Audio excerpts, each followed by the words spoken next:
月明かりさえ眩しいねこんな日は。ああ気持ちの先がときめきの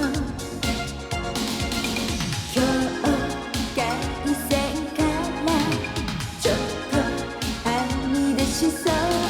そばにいるとだんだん気になる気のないふりしてるのか。だんだん涙が心に隠しきれずにだんだん切なくだんだん寂しく好きなの音聞けたらいいのにね。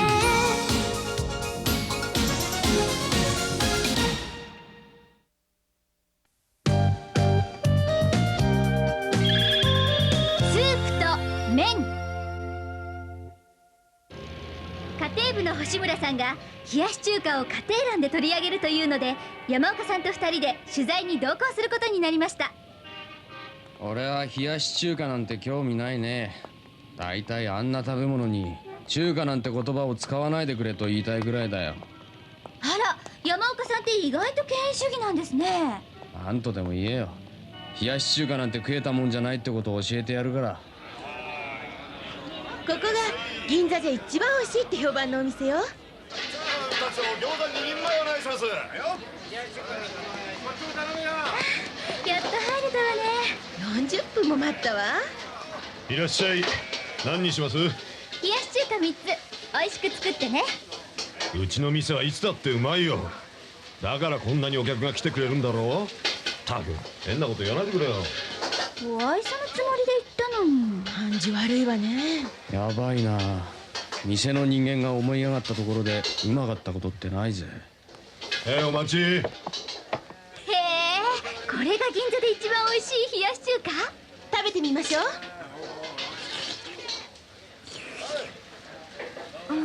まずスープがダメだ。ろくに出汁を取ってない。使ってる酢は科学的に作った合成酢だから香りがきつくて味がべしゃべしゃだ。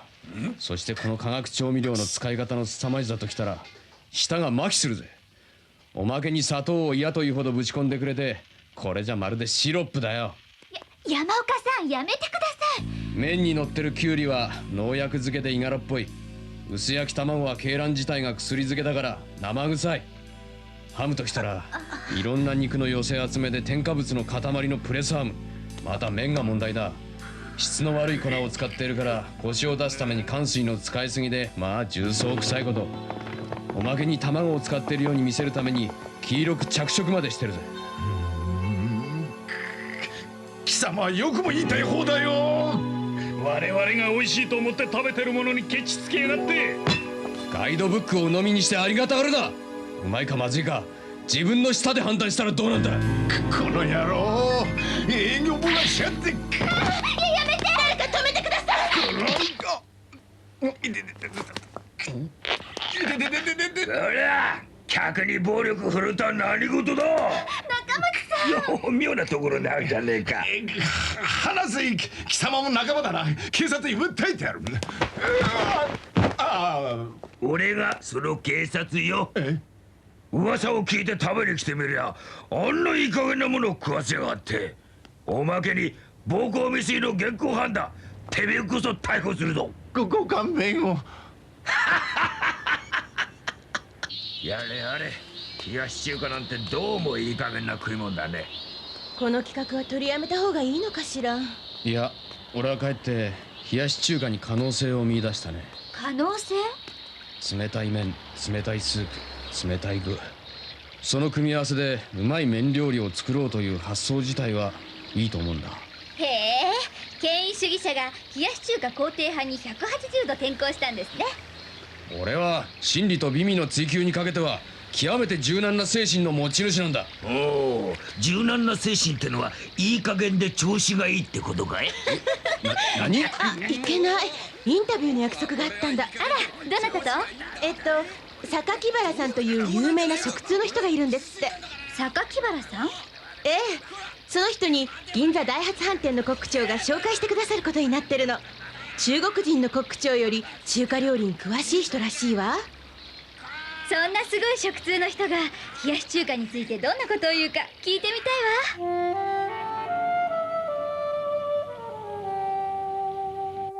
榊原さんってどんな方かしら？俺は食通なんて人種には興味ないね。やあ、星村さん。どうも長さん、いろいろとお世話様です。何構わないよ。僕より中華料理に詳しい先生連れてきたよ。先生、どうぞ。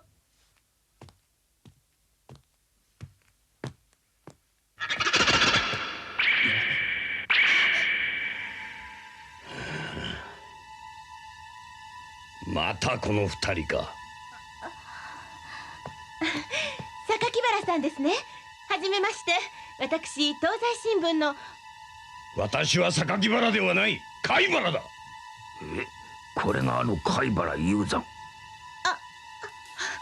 あれ、電話で僕ちゃんと貝原先生と言ったつもりだけど発音悪かったかな。大変失礼いたしました。それで私、今日は貝原先生に冷やし中華のことをいろいろとお聞きしようと。何？冷やし中華についてお伺いを。ふざけるな。冷やし中華だと？中華料理のことを聞きたいというから張さんの顔を立ててきてやれば冷やし中華だと？あんなものは中華料理じゃない。星村さん、僕に中華のこと聞きたいと言ったんじゃないの？あ、いいえ、ただの中華じゃなくて冷やし中華って言ったつもりですけど。人を見てものを言え。冷やし中華のことなどこの貝原雄山に尋ねるとは無礼千番だ。そんなくず料理のことはそこにいる与太者に聞くがいい。そんなことを言うからには冷やし中華はいろいろと食べたんだろうな。あんな下等なものを食べてみなければわからぬというのなら食べ物について云々する資格はないわ。かわいそうに年のせいで想像力も衰え感性も鈍ったな。何？中華料理の権威に寄りかかって新しい食べ物について理解しようともせずに否定してしまうのは想像力は衰え感性も鈍った証拠だ。権威主義の塊だ。そこまで言うからにはお前は評価に値する冷やし中華を私に食べさせることができるんだろうな。当然だ。よし、食べさせてもらおうじゃないか。食べさせてやるとも。美味しい冷やし中華をな。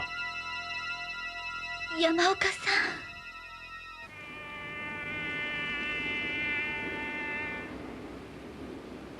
よ、お待ちど。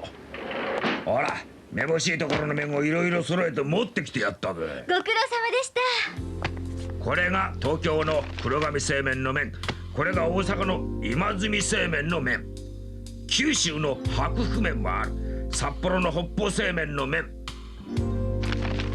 そして東京で一番評判のいい中華そば屋の麺を無理やり分けてもらってきてやった。ずいぶん揃いましたね。太いの細いの様々ね。じゃあ早速茹でてもらおうか。茹でたら水洗いまで。はい。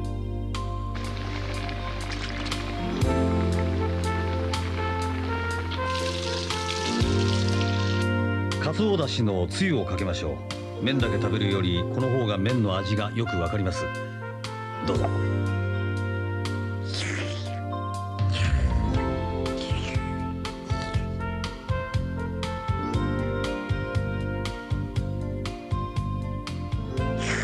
どうだい、麺食い党の中松警部としては。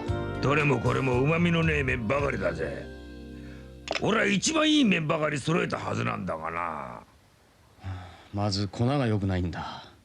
外国産の小麦は輸出の際に殺虫剤や防カビ剤をかけるから第一危険だし味も落ちる。それを麺に加工する際にかん水、着色料、品質改良剤などを添加するから味はますます悪くなる。ラーメンにして食べるよりこうして食べると麺自体の味がよくわかりますね。そこいらのラーメン屋のラーメンは油ギトギトで香辛料もたっぷり。それを熱いうちにフーフー言って食べるだろう。しかもスープには多量の化学調味料が入ってる。舌を鈍らせる要素が重なって麺自体の味がぼやけてしまうんだ。冷やし中華ってあっさりしたスープで麺も冷えてるからごまかしが効かないんですね。麺を作る側にとっては怖いものなんだわ。となるとこの麺はどれも不合格ですね。貝原先生のあの鋭い味覚に耐えられるものではない。小麦を探すところから始めなきゃならないな。中華麺を自分で打とうってのかい？なんとかなるだろう。何？うちの麺が欲しいんじゃなくて国産のいい小麦粉を入手するルートを紹介しろだと？一つよろしくお願いします。切れたやつだなお前は。それじゃあうちの麺がまずいからいらないと言ってるのと同じだろうが。ありゃ、分かっちゃいました。この野郎。すみません川西さん。山岡さんあんまり失礼なこと言うから。いやいいんですよ栗田さん。こいつはね昔からこういう男なんですから。え？こいつは私の大学時代の後輩なんですよ。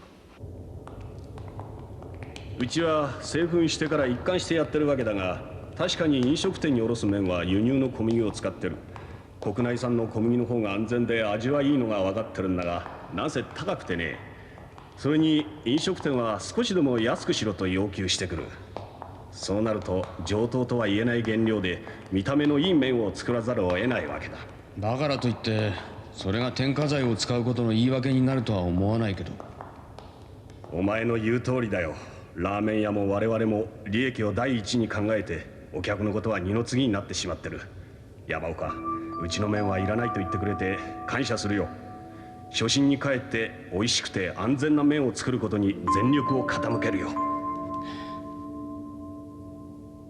ほら、これは国産の小麦だ。中には良心的な飲食店で国産を指定してくるところもあるんで、そのために用意してあるものなんだよ。品質は？最高だよ。無農薬栽培の小麦でコシも強い。こいつを粉にしてやろう。助かります。ありがとうございます。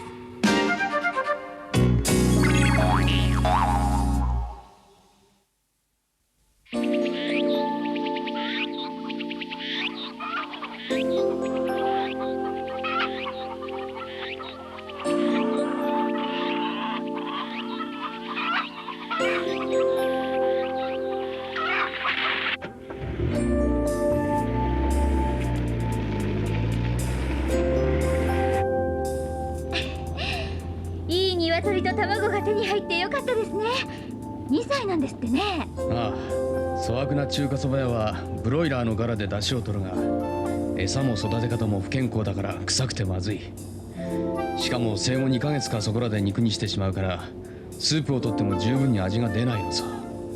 2年から3年育てると肉は硬くなるが、スープの出汁は素晴らしく美味しいのが取れるんだ。今の世の中、安全で美味しいものを食べようと思ったら大変だよ。ついに貝原雄山と対決の日が来ました。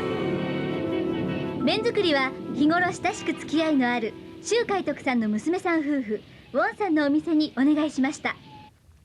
ウォンさん、お世話になります。お安いご用ですよ。香港から来たばかりのパオさんです。どうも。こんにちは。パオさんは麺を打つ名人なんです。どうぞよろしく。この竹の棒で麺を打つのかい？こんなの初めて見るわ。じゃ早速始めましょう。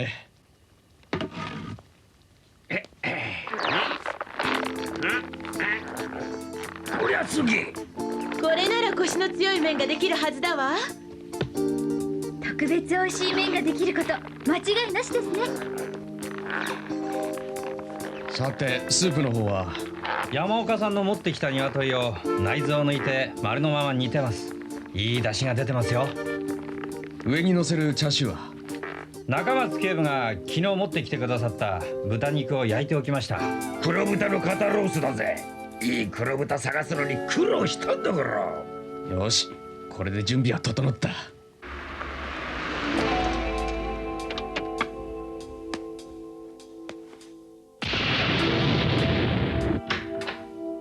貝原先生がお見えになりました。来たか。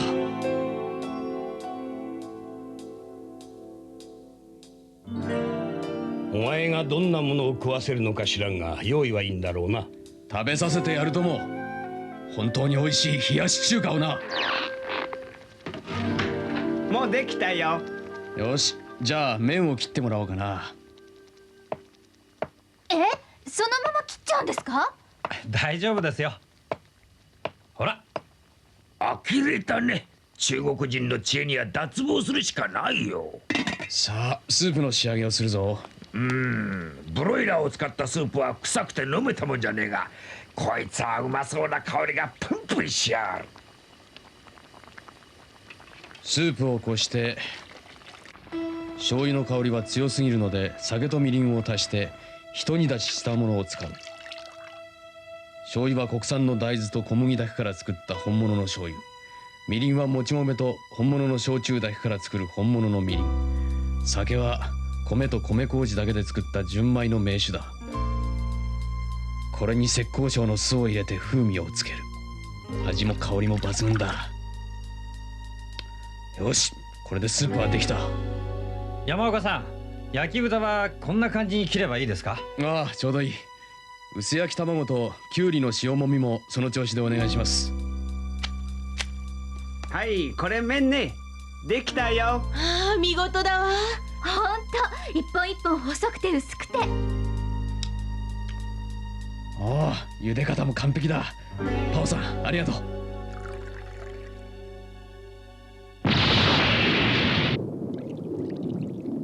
よし、出来上がりだ。さあ、貝原雄山にあっと言わせてやるぞ。おお、できたか。さあ、食べてもらおうか。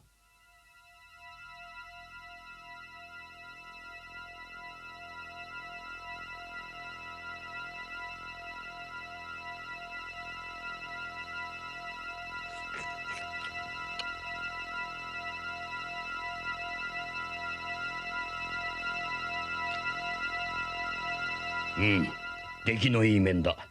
ちゃんと小麦の味がする。乾水の嫌な匂いがしない。麺自体の香りと味が明確だ。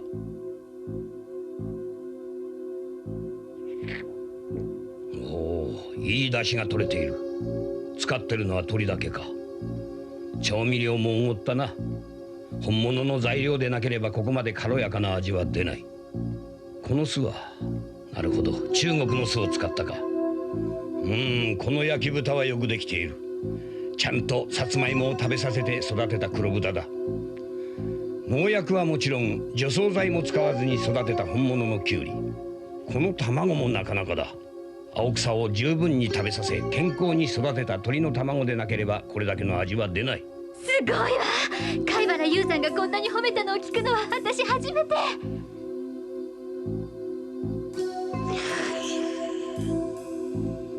こりゃうまい。今まで食べた冷やし中華とは次元の違う味だわ。へえ、これは美味しいね。こんな美味しい冷やし中華ならうちのメニューに加えたいわ。感想を聞かせてもらおうか。この冷やし中華の基本的な概念は何だ？本物であるということだ。本物の材料を使えば飛躍的にうまくなる。冷たい麺を冷たいスープで食べるという発想自体は良いのだから。なるほど。何から何まで最良の本物を使ったからこの冷やし中華の味は最高だというんだな。どこまでお前は情けない男なんだ。こんなものは認めるわけにはいかん。そりゃないぜ。こんなうまい冷やし中華はないよ。すべての麺料理の中で比べてもこれは抜群に美味しいです。この冷やし中華のどこがまずいか私たちに納得のいくように説明してください。なるほど。事実をして語らしめようか。麺や出汁はまだ残ってるか？まだ十分ある。よし、私が冷やし中華を作ってやろう。何？貝原雄山が冷やし中華？美食クラブの会員が聞いたら腰抜かすね。ゴンさん、手伝ってもらおう。はい。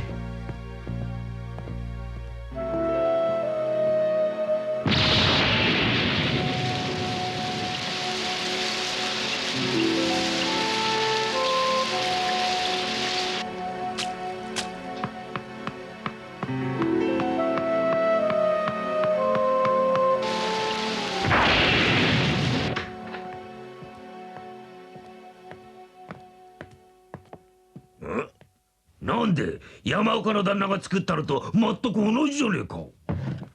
食べてもらうほかはないな。説明はそれからだ。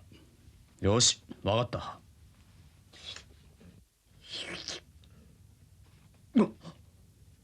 おい、こりゃ信じられないわ。山岡さんの作った冷やし中華よりこちらの方が風味がいいわ。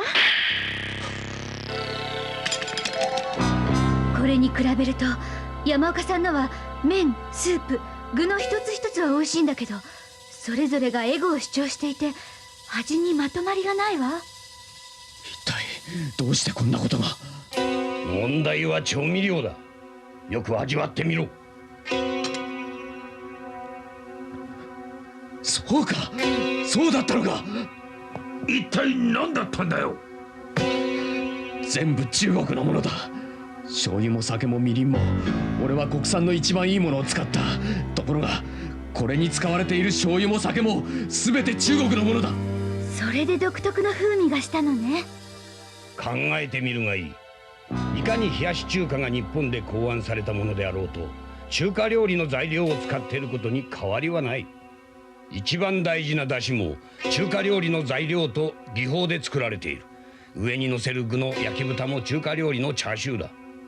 となると一番相性がいいのは中国の調味料であるのは当然だ。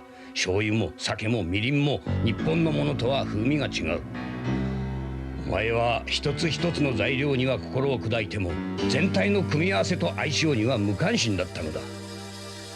お前は私に冷やし中華も中華料理の新しい形として認めろと言っておきながら、自分で冷やし中華を中華料理扱いしていなかったんじゃないのか。とはいえ冷やし中華を新しい中華料理の一つとして認める可能性のあることを確かめられたのは収穫だった。お前みたいな愚か者と付き合って時間の無駄をしたと思ったが、まあこれは怪我の巧妙というんだろう。早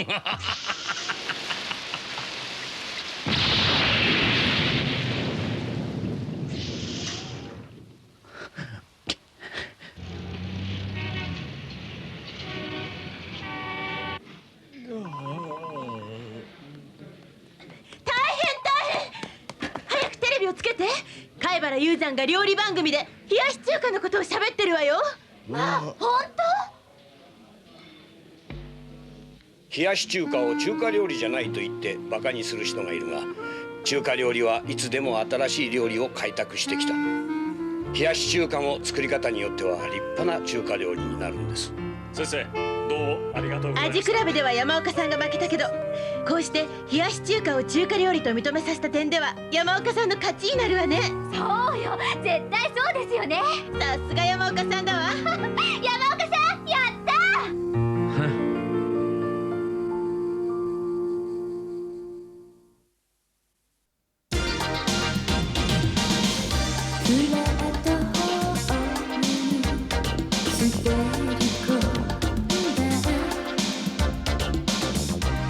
流れる窓に見つけた人、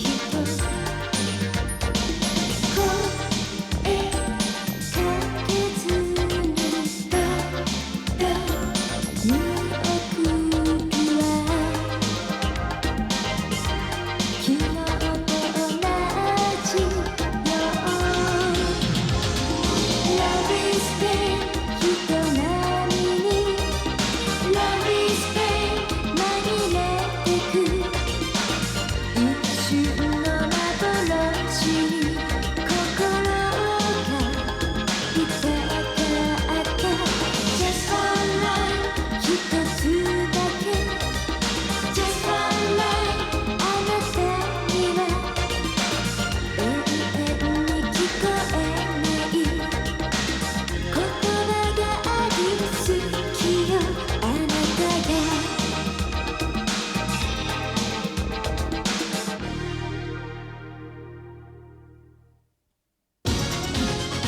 我が文化部のメンバーはプロ野球が好きでみんな東京ギャランツの大ファンなの。だけどそこの4番バッターの永原選手が最近不調で私たち気が気じゃないのよね。永原選手は毎日生のニンニクを食べて精をつけようとしているって言うんだけど、そりゃ大変な勘違いだよ。次回究極のアニメドラマ「おいしんぼニンニクパワー」、夏を乗り切るスタミナ料理をお楽しみに。